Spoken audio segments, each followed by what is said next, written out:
Ah, it's later than the crack of dawn. Daylight came, but I was writing a letter to someone that needs understanding desperately for what I'm about to say, but I decided to put it on a video. For many of you think that you know and understand so much, and you do. You have a lot of knowledge. But there's a tiny little verse in Revelation that talks about knowing the depths of Satan. So when you study demons to cast out demons, and you learn their names and everything else, and you learn so much about them, and you listen to people who have studied demons to cast out demons, you don't understand. You don't go to Satan, to the flesh. Even in psychology, that's flesh.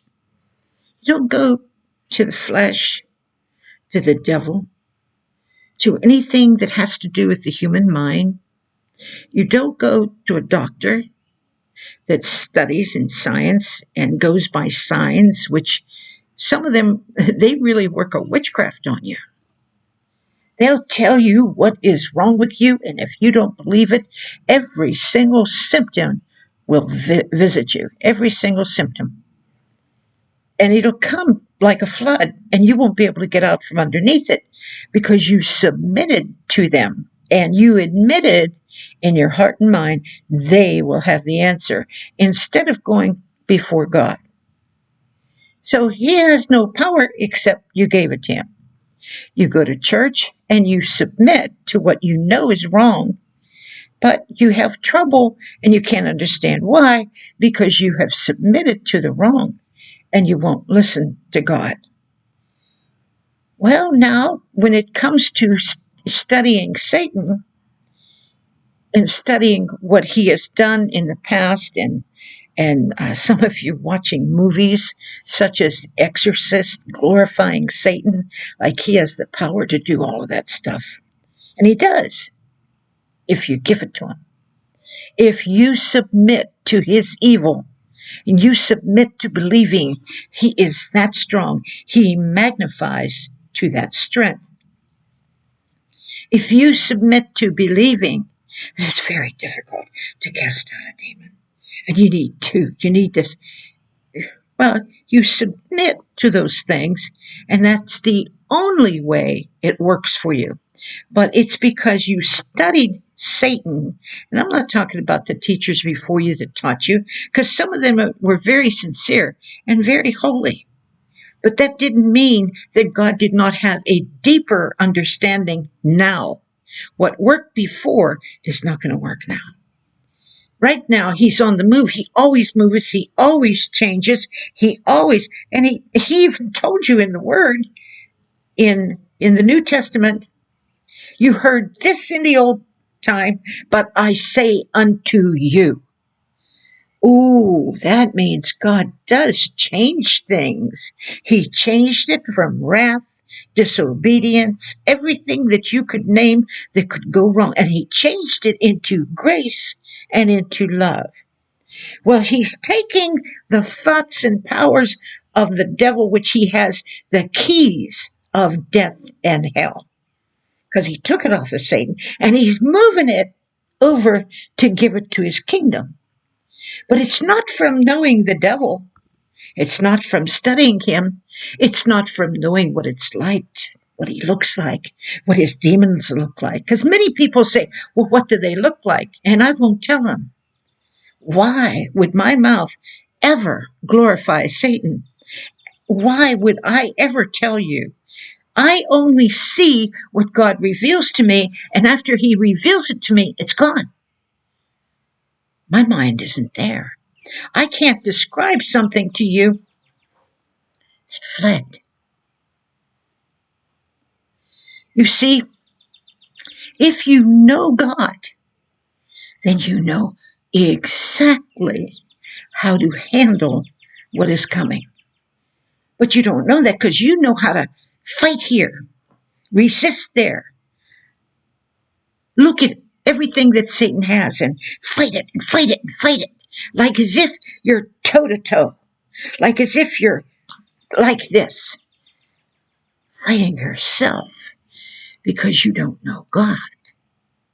You see, knowing God, and I'm not talking about knowing Him through puffing yourself up with knowledge, puffing yourself up with how you can take the word and twist it here and twist it there and make it sound according to your thinking, make it sound according, because you have no idea how the enemy can come to you. And it looks like God. It tastes like God. It acts like God. And he even comes in the voice that he's always come to you all of your life, all of your Christian life. And you receive him because you don't know God. You don't know him. You don't understand him. And you say you do.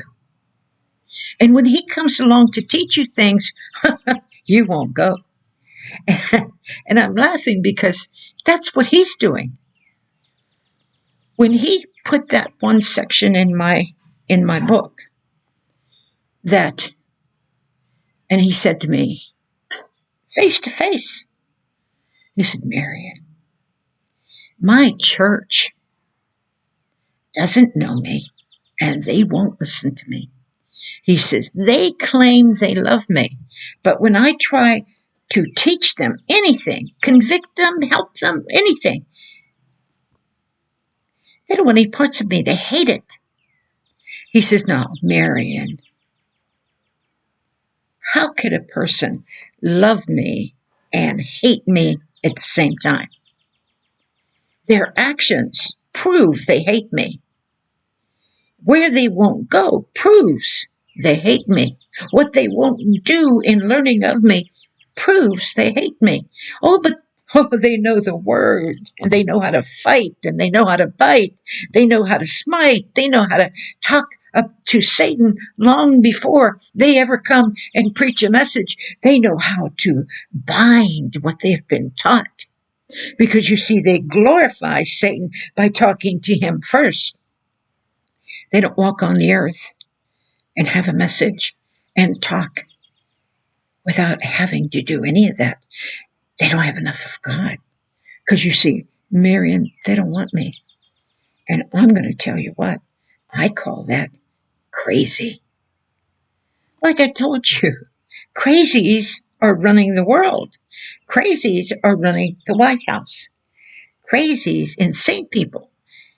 And I told you how to go insane. Go against your own spirit, your own knowledge of right and wrong, and see if you don't go crazy. You will.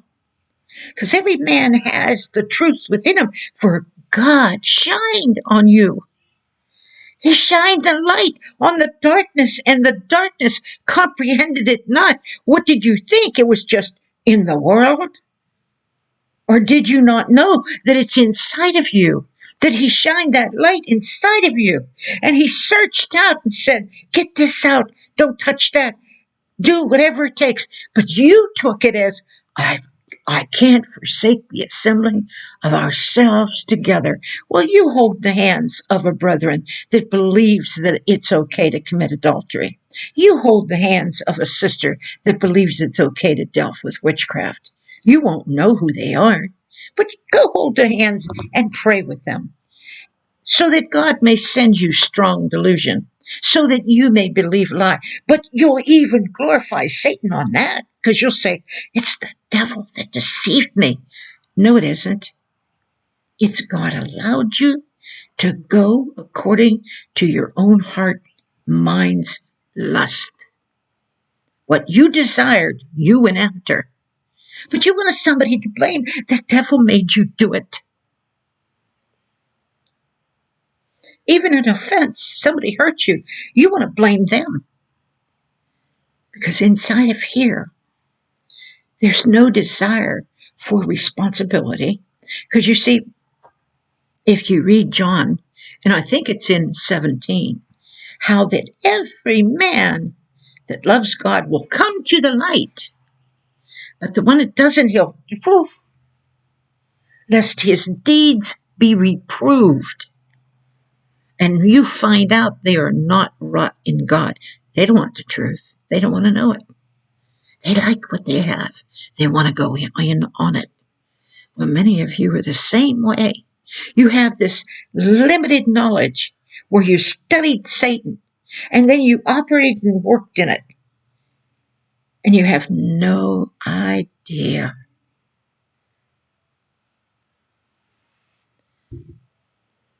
And so what you're told is if you go to the truth, you're blaspheming God.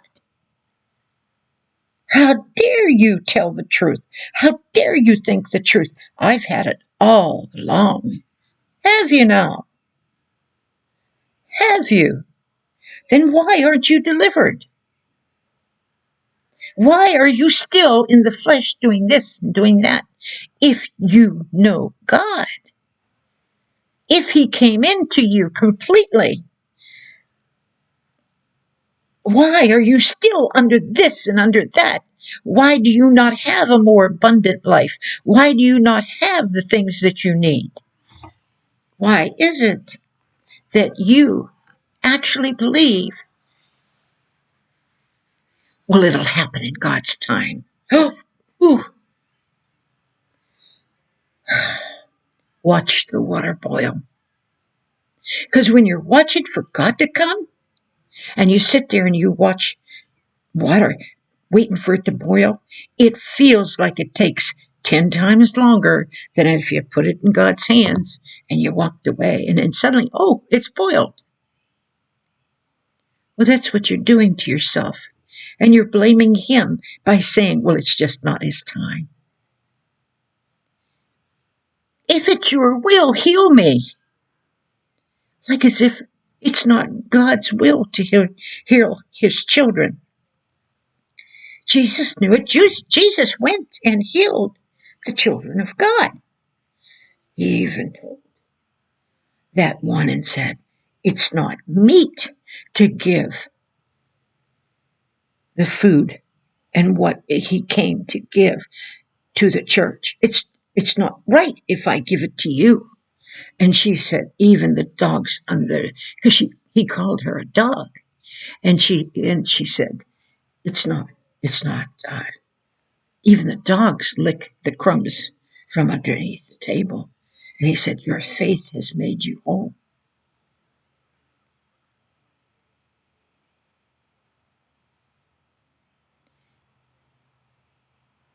The struggle against the enemy has been magnified, made to look out of proportion like he is equal with God. And he's not. He's very limited. He is about this small and God is here. But you can't see that because, oh, you watched Exorcist. Oh, you watched that demon. Oh, you watched that horror film. Oh, I know all I need to know. Oh, we went and prayed together and we couldn't stop praying because we had to really pray him out. Because we are called to cast out demons. Wow. Wow. What did God say about that? Get away from me, ye that work iniquity. I never knew you, because you're studying the devil to overcome the devil. And he's having a field day with you. Because you don't have to study God. All you have to do is get close enough to God to hear his voice. And every one of you have that power. But it's not something that you could jump over the process and skip everything, and God's going to hand it to you on a silver platter. He is going to hand it to you because you're just so special. No. Many before you had to go through the same thing that Jesus went through, and it was long suffering. It was endurance. It requires you to be faithful to the end. But you don't want to go there. You've been promised prosperity. You've been promised all these great things. Like the woman that went from altar to altar. She wanted to hear nothing else but the pastors say, God's going to use you. Millions of people are going to follow you. You are just, God is going to this and God is going to that. And oh, she'd bask in it. And then she'd want to hear it again. And she never lifted one finger, not one finger to fulfill it. Not one finger to get into that word and do her part. Because you see, you have a part. That part is picking up your cross and learning of him. That's your part. But hey, we don't have to do that. My pastor says, just accept it by faith. It'll be all right. God will take care of it. And then you go on and you suffer and you suffer. Like the man that tried to find out how to be saved for 7 years. Talked to many pastors. Listen to them, tell them, just accept it by faith. It'll be all right. Just don't even think about it. It's going to, hey, you got it. It's okay. But he kept telling himself, there's something wrong. There's something different. I want to experience God in me. I want to know that he's real. But everybody he talked to had almost the same message. It's okay. Take it as it is. Take it as it says, and you'll be fine. I don't think he was saved until we prayed over the phone, not because I'm anything, but because revelation came to him, because God touched him, because God decided to open up his understanding and help him to see the truth. Not Marion Lynch. How could I do that? You know, it's like having a cut, and you can sew it up, but God's the one that heals it. So because I plant, and sometimes water, I can't make it heal. I can't make you heal. I can't do that for you. He has to. But you keep looking towards man because that's what you've been taught. You keep looking to, you'll read books. I mean, so many of you are telling, I spend so much money on books, looking for God. Why didn't you spend time between you and God looking for God? Why did you run to man and his opinion? Don't you realize that everything you're reading, and you say, oh, but they were godly men, they were godly women. Look, because a person has the power to preach a good message doesn't make them godly. Because God gave them a gift, it doesn't mean they're living it. And so when they come to you and they swing that sword, there's no substance to it. There's no life behind it. So therefore it has no meaning. And you fall short again and again.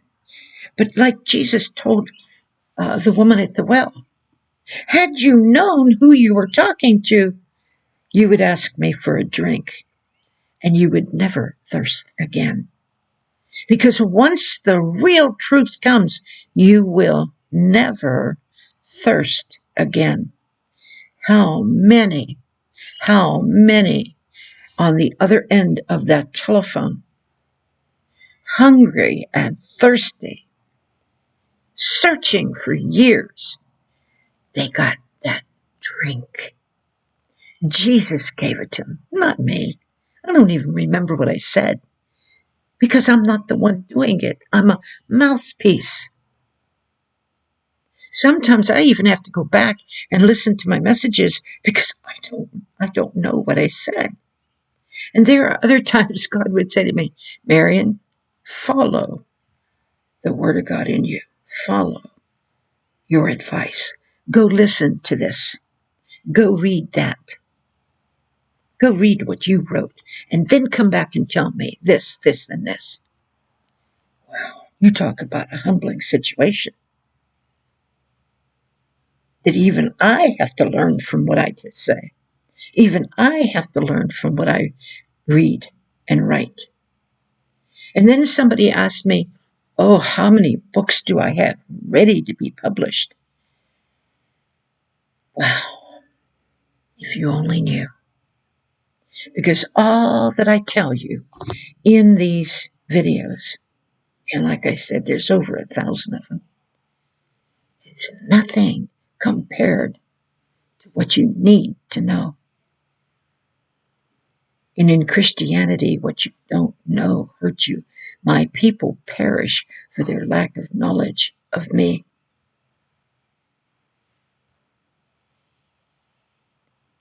They have to listen, not to me. Because, look, one plants, another waters, but it's God who gives the increase.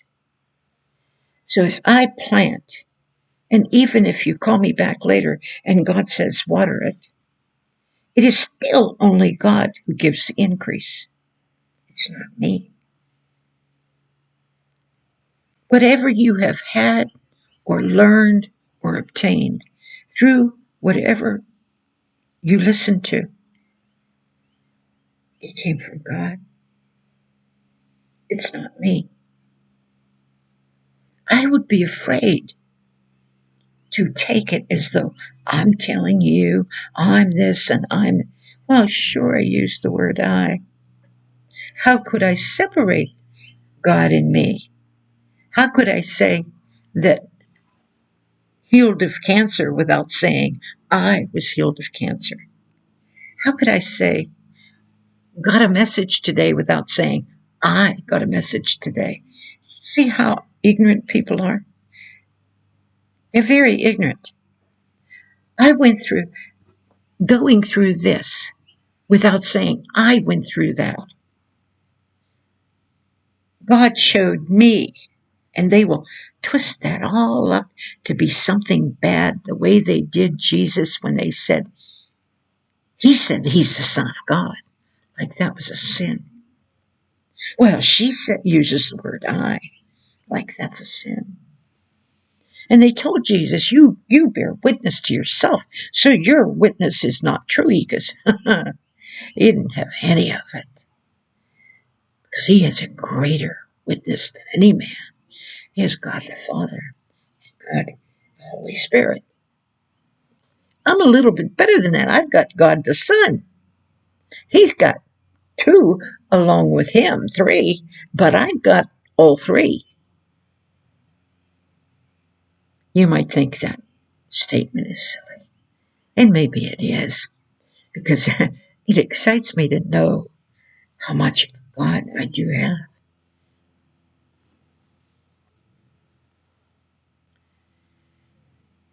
God planned on revealing something to me today. And whenever he planned on it, and just before he revealed it, he came to me. Oh, was he excited? Oh, you could just feel it. He was just so excited. He said, Marion, you have no idea. You don't know how wonderful tomorrow is going to be. You have no idea what I'm going to do for you. Well, I got excited with him, but I've had God tell me many times things. And sometimes it came to pass a week later. Sometimes it came to pass 20 years later, 30 years later. But always what he would do, when it would come to pass, he would bring to my remembrance the prophecy he gave me. And he would say, this is to fulfill this prophecy that you got in 1980. This happened to fulfill this prophecy that you got in 1975. Maybe 1970, maybe 1995. Because I can't remember how many years. Because I wasn't saved. Of course, I wasn't saved until I was 32. So let's put it this way. God has a plan to reveal himself to you. But he can't get in as long as you're listening to how to study things that are not true. He can't get. You're not going to be able to shun him in one way and find him another. He's going to, like he said, he's going to take away even that which you think you have. You've never been there. You don't know what that feels like. You have never had God take out of you and just wipe everything you ever knew about God out of you. You never had that. And when you get there, if you don't have enough of God, you can't bring it back in. You have to have enough of God that he can bring it back in. I mean, for me, it was not hard, not difficult. But for those few moments, because here's what he does. If you have dreams and visions and they're not of God, he'll take everything off of you. And your dreams and your visions will be gone. And you won't get any more until you repent of believing the wrong things. Because it's a cleansing, it's a reality of stopping it. You think you could hear his voice, or you have interpretation of tongues. You think you have all of that. And then he comes and he takes it. Oh, he wants to give it back, what is of him, but he will get rid of what is not of him. And you're the one that will suffer with it. You're the one that will be sitting there. You can't figure it out. You don't really understand. Now, I'm talking to those who claim to be deep. The deep speak unto the deep when you don't even know what you're talking about. Iron sharpens out when you don't even know what iron in the Lord is. You don't know what deep is. You only know surface play. You're swimming around and playing in the water. Splashing here and splashing there. Making a little bit of noise and say, hey, look at me, look what I got, as you're going like this. Manipulation with your hands. I want to say to Satan, put that in your pipe and smoke it. But I'm not going to say that. Now, some have said, well, you know, Michael the Archangel, he durst not rail accusations at Satan. I believe that. But I believe that when you're dead and Jesus is in you, Michael the Archangel said, the Lord rebuke thee. Now, if I can walk in the presence of a demon and it flies, and I don't have to say a word, who rebuked that demon? You think it was me? No, it's the Lord rebuke thee. Sometimes I don't even know what God is doing, and he saves me. Like the one that I could feel the power of God. And, I had just told somebody the truth, and their hatred was so real. And they got this iron poker, solid iron. And they're going, and I look up and I see struggling with all their might to bring that over my head. And I'm just looking at them.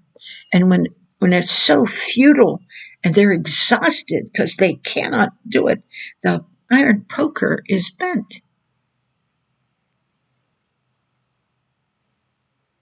Let's see how far. It's about that far. All around me, a shield. I didn't ask for it. It's God's decision. I feel sometimes like Elijah did when he laughed at the people that cut on themselves and wailed to try to get God to answer them. Oh, they fast and pray night and day that you'll bring this woman down, that you'll stop her from telling the truth, that you'll do this and you'll do that, and oh my goodness, and they you couldn't imagine, they throw dust on themselves and a lot of other evil things to bring God down, to show God that you need to be destroyed. And what did he do? He laughed.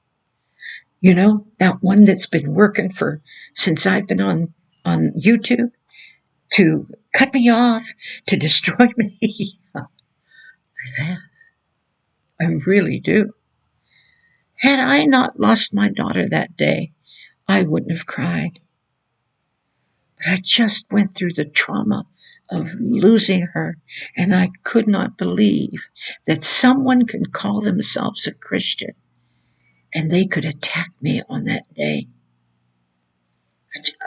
That was more heartbreaking than anything else, is to find out that someone who claimed to be a child of God could do such evil with no feelings, no nothing, and then continue on it and strive to gather up people with him and get them in on his sin. Did he hurt me? No, not even a little. Did he hinder me? No.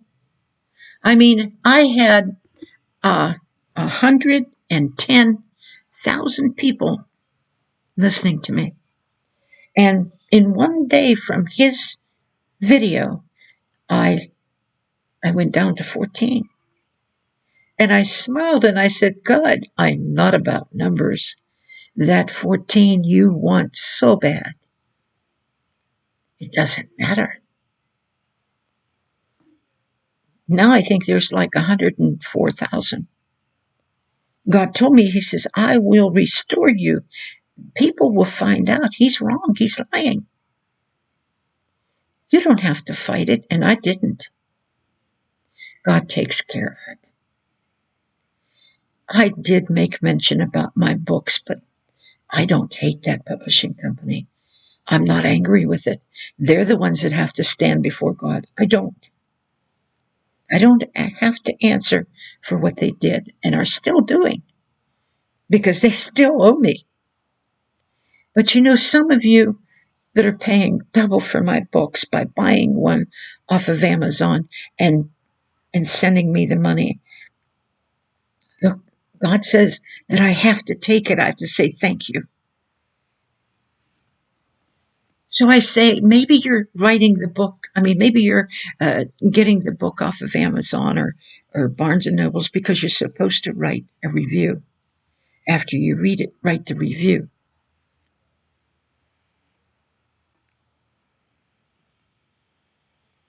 Because a lot of lies when I was younger and knew nothing. And that book was on the market. They lied and lied. He said, we went to her home as a group. We are in an organization.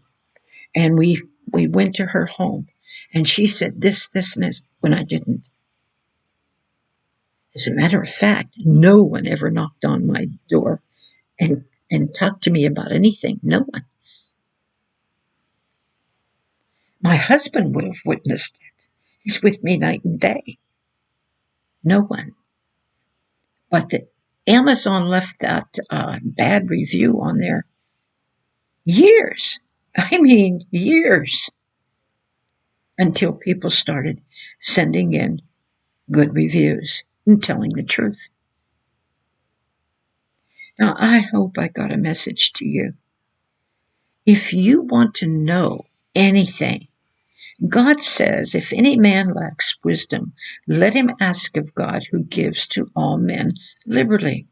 But you have to dump believing that you can study Satan and understand him, and that you can even draw pictures of him and see what he looks like. Oh no, I don't want to know what he looks like. I don't care. I see him as a power when God, spirit to spirit, speaks. But I don't look at him. I don't need to know him. I see only God. And that's what I hope you learn, to see only God.